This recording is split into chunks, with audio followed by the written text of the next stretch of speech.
Hey guys, in this video I'm going to show you how to mirror camera in Google Meet. So to flip your video, then what you want to do is just search up mirror mode for Google Meet. This is a Chrome extension. So open up this first link, come here, click on add to Chrome. As you can see, over 100,000 users, click on add extensions. And once this extension has been installed, what we will do, okay, we will go ahead to our Google Meet. So here they even show you how to use the extension.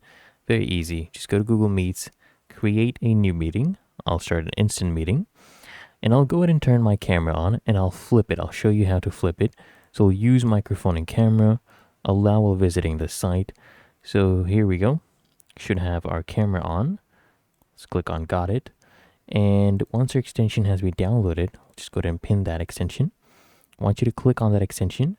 And as you can see here, as soon as this is toggled on, it mirrors all the videos in the Meet. Then if you toggle it off, as you can see, it got mirrored again to the original.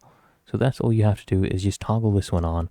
Really that easy. If you found this helpful, make sure you smash that like button and subscribe to App Mentor.